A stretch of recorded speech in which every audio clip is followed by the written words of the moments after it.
सना अल्लाह रब्बुल इज़्ज़त के लिए है और उसके बाद करोड़ दरूद व सलाम हो सैयद वुल्द आदम हज़रत मोहम्मद रसूलुल्लाह सल्लल्लाहु अलैहि वसल्लम की ज़ात गिरामी पर जुमातुल मुबारक के मुबारक दिन मेरी तरफ से और आप सब की तरफ से अल्लाह के प्यारे रसूल सल्लल्लाहु अलैहि वसल्लम की ज़ात गिरामी पर करोड़ दरूद व सलाम। हज़रात, आज मैंने आपके सामने एक बड़े अहम मौजू पे गुफ्तगू करनी है और वो ये है कि गुफ्तगू के दौरान अपने अल्फाज का चुनाव किस तरह करना है।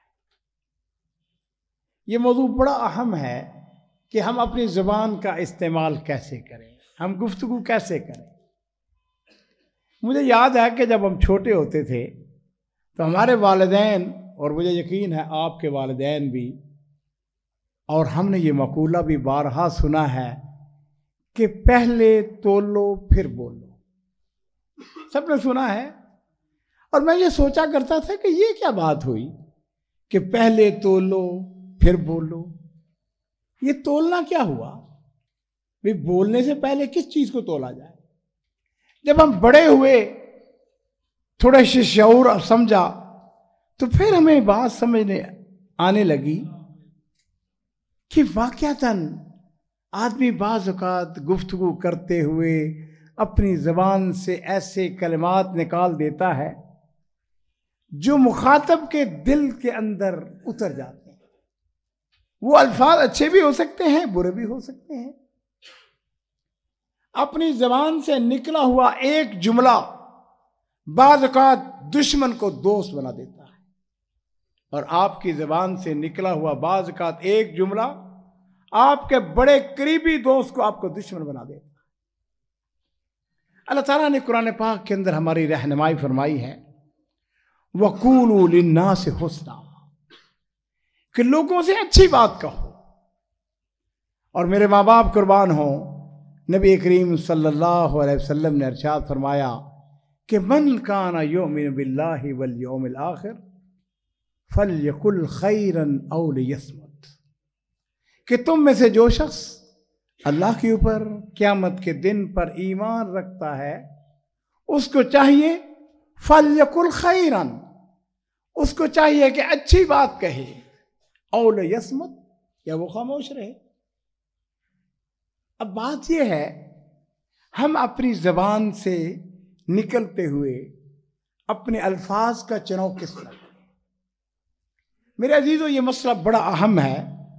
अल्लाह ताला ने कुरान पाक के अंदर एक और जगह सूरह काफ के अंदर आयत नंबर 18 अल्लाह ताला फरमाते हैं कि मा यल्फिज़ु मिन कौलिन इल्ला लदैहि रक़ीबुन अतीद। आदमी अपनी मुंह से कोई बात नहीं निकालता है मगर उसके पास एक मुस्तइद निगरान मौजूद होता है।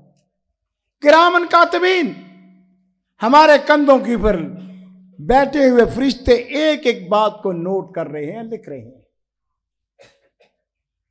मेरे अजीजों, जिस वक़्त मैंने अपनी तारीख का मुताला करना शुरू किया, मैंने बड़े लोगों को देखा वो अल्फाज को किस तरह चुनाव करते थे। अमीरुल मोमिनीन सैयदना उमर फारूक रज़ी अल्लाह ताला अन्हु मदीना शरीफ के बाहर एक दफ़ा तशरीफ ले गए।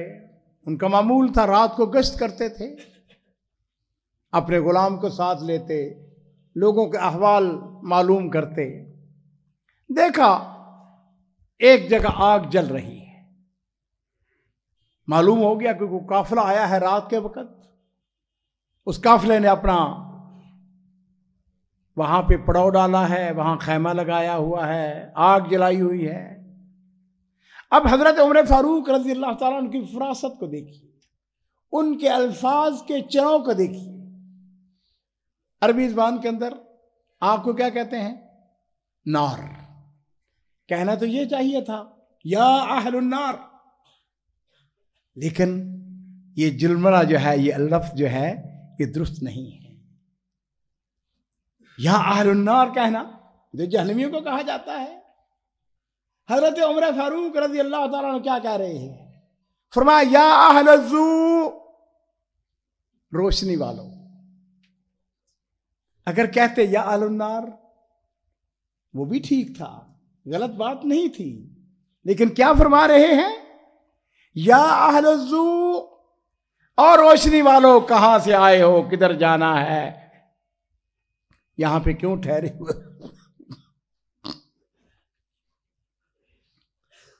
तो मैं ये अर्ज कर रहा था कि हजरत उमर फारूक रज़ी अल्लाह ताला उनका ये असलूब हमें ये बताता है कि किसी के साथ बात करनी है तो बड़े अच्छे अंदाज में करनी है।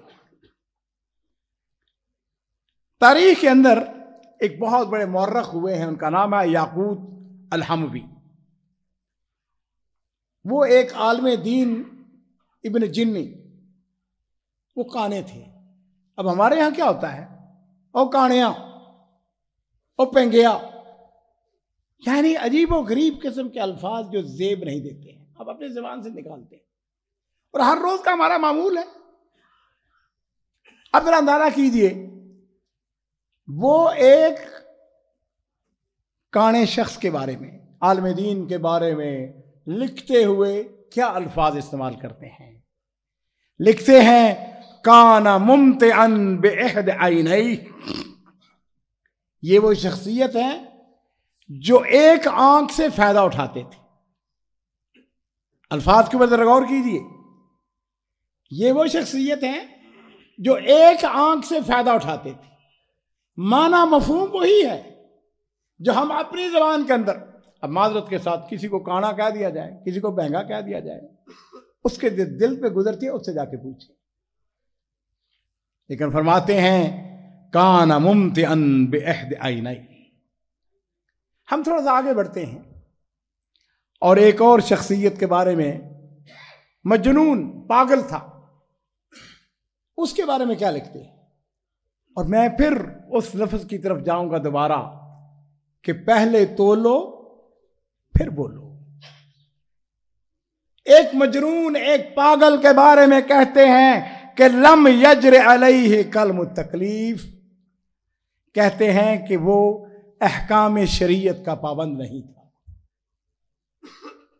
और बाकी मजनून जो होता है वो अहकाम शरीयत का पाबंद नहीं होता।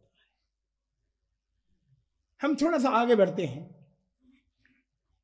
नबी करीम सल्लल्लाहु अलैहि वसल्लम के चचा अब्बास बिन अब्दुल मुत्तलिब बहुत अजीम शख्सियत थे।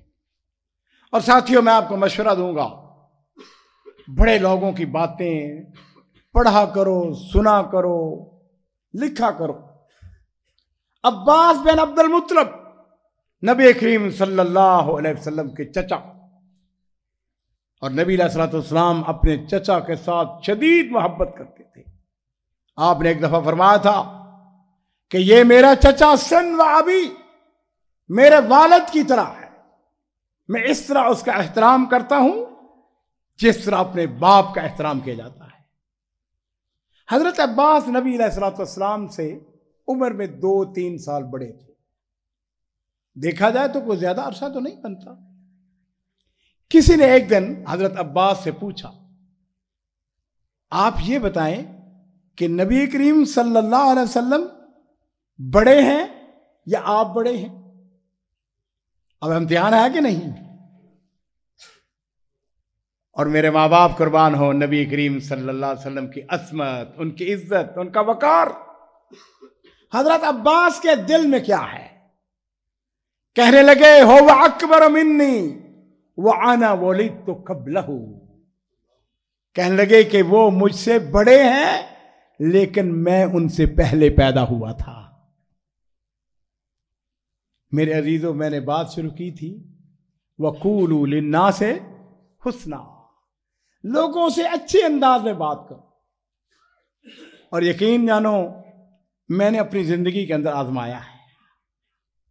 कसम से, ये आपकी जबान से निकले हुए जुमले लोगों को आपका गर्विता बना लेते हैं। अजीजों, मैं आपको एक बड़े आदमी की बात बताता हूं। अस्मा बिन खारजा कूफा का रहने वाला था, सरदार था बहुत बड़ा। एक दिन ऐसा हुआ कि अब्दुल मलिक बिन मरवान की मजलिस लगी हुई थी। और आपको पता है अब्दुल मलिक बिन मरवान ये उमवी सबसे बड़ा खलीफा था, खलीफों का बाप था। अब्दुल मलिक बिन मरवान की मजलिस के अंदर बड़े बड़े उमरा, वज़रा, उलमा, बड़ी बड़ी शख्सियात बैठी हुई हैं। अस्मा बिन खारजा भी बैठा हुआ है। अब्दुल मलिक बिन मरवान ने उससे सवाल किया। उसने कहा, अस्मा, मुझको ये बताओ कि तुम लोगों पर हुकूमत कैसे करते हो? और मुझे यकीन है कि आप भी ये चाहेंगे, ये गुर जानना कि लोगों पर हुकूमत, लोगों पर सरदारी कैसे की जाती है। अस्मा बिन खारजा कहने लगे, अमीरुल मोमिनीन, यहां बड़े बड़े अकाबर शख्सियात बैठी हुई हैं, आपने ये सवाल मुझसे क्यों किया है? उसने कहा, बात यह है कि मैंने तुम्हारे अंदर कुछ ऐसी शराफत, ऐसे मैंने कुछ खसूसियात देखी हैं, मैं ये जानना चाहता हूं कि हमें भी मालूम हो जाए। कहने लगा, अमीरुल मोमिनीन, बात लंबी है, मैं इसको इख्तिसार कर रहा हूं। कहने लगा, अमीरुल मोमिनीन, बात यह है कि मेरे पास अगर कोई हाजतमंद आता है तो मैं हत्तुल अमकान उसकी हाजत को पूरा करता हूं, और फिर मैं उसका शुक्रिया अदा करता हूं कि तेरी मेहरबानी, तू मेरे घर पे आया है, तुमने मुझसे कोई सवाल किया है। अगर मुझको कोई दावत दे अपने घर में आने की, तो मैं उसका शुक्रिया अदा करता हूं कि तेरी मेहरबानी है कि तूने मुझको अपने घर आने की दावत दी है। उसने कहा कि अगर कोई मुझको गाली दे तो मैंने आज तक किसी गाली का जवाब नहीं दिया है। बातें और भी उसने बहुत सारी की इख्तिसार के साथ। कहने लगा कि मुझको अगर कोई गाली दे, बुरा भला कहे, मैं उसकी गाली का जवाब नहीं देता हूं, इसलिए कि गाली देने वाले दो किस्म के लोग हो सकते हैं, या वो करीम होगा या वो लईम होगा, या शरीफ होगा या कमीना होगा, दो ही किस्म के लोग हो सकते हैं। कहने लगा, अगर वो करीम होगा, शरीफ होगा, तो मैं ये समझूंगा कि उससे लग्जश हो गई है, उससे भूल हो गई है, इसलिए मैं उसको माफ कर दूंगा।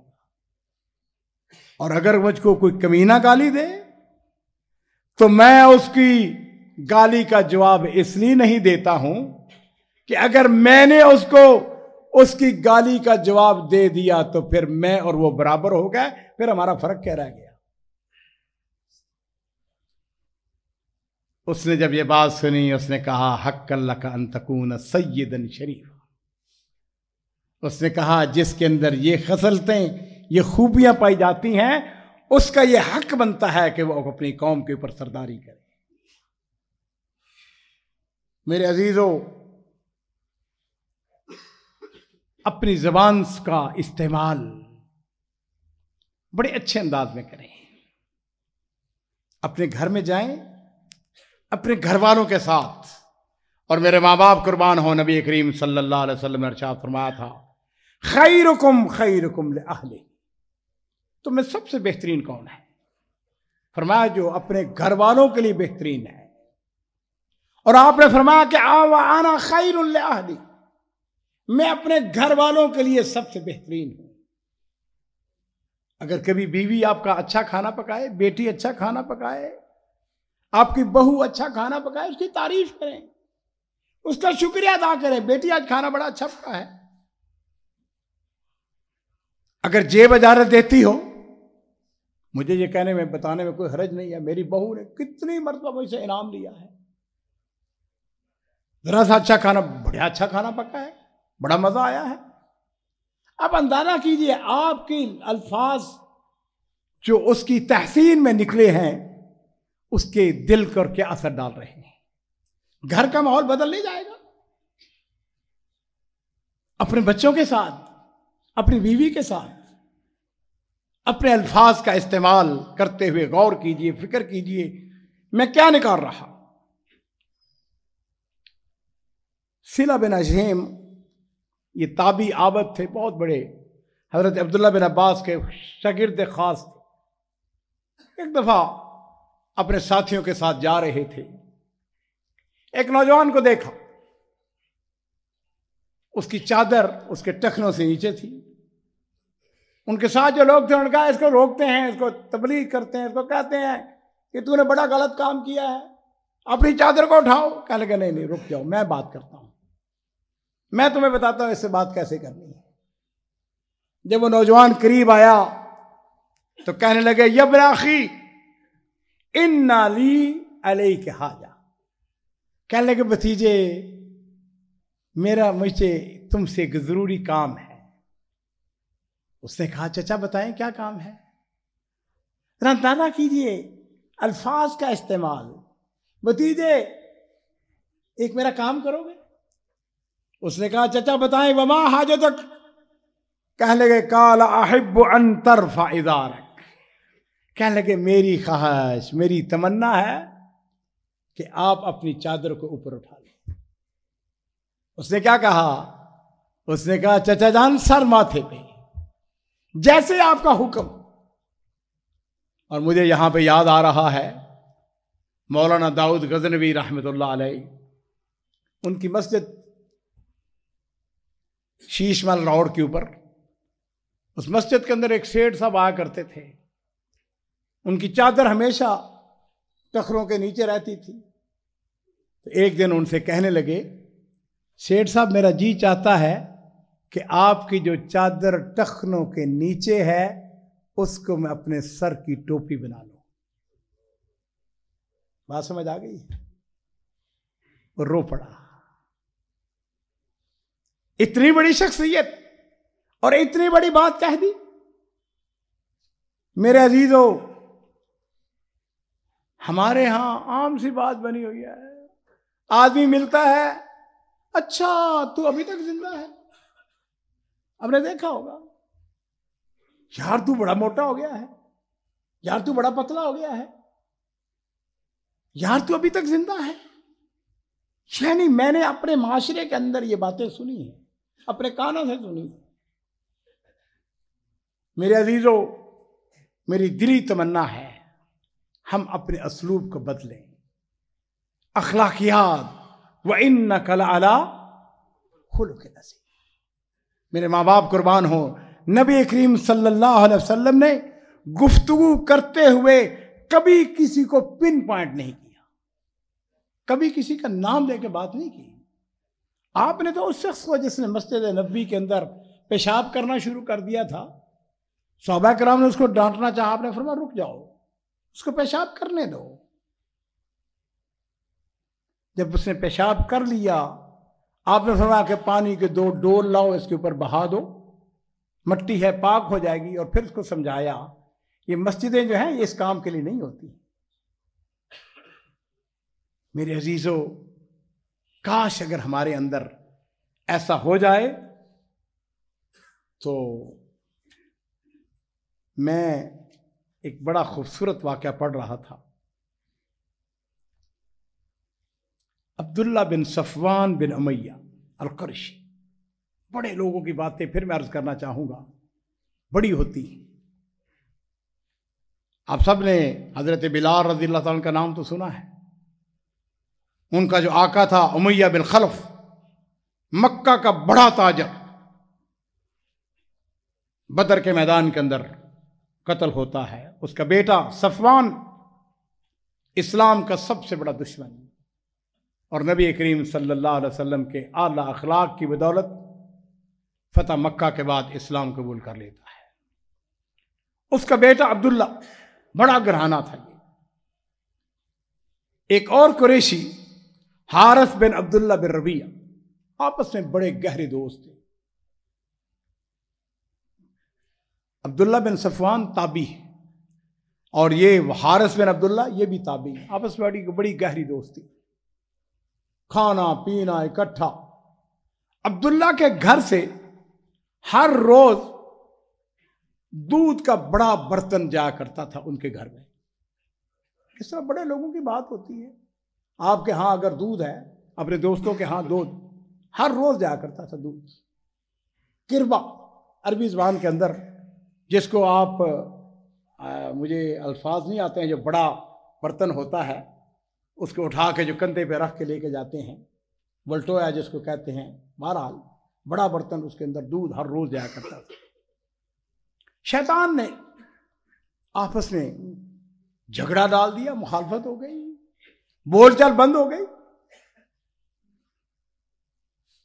अब्दुल्ला बिन सफवान ने अपने घर वालों से कहा, आज उनके घर दूध ना भेजना, कहीं ऐसा ना हो कि वो दूध लेने से इनकार कर दे। नाराजगी जो हो गई है, आज उनके घर दूध ना भेजना। उन्होंने दूध ही भिजवाया।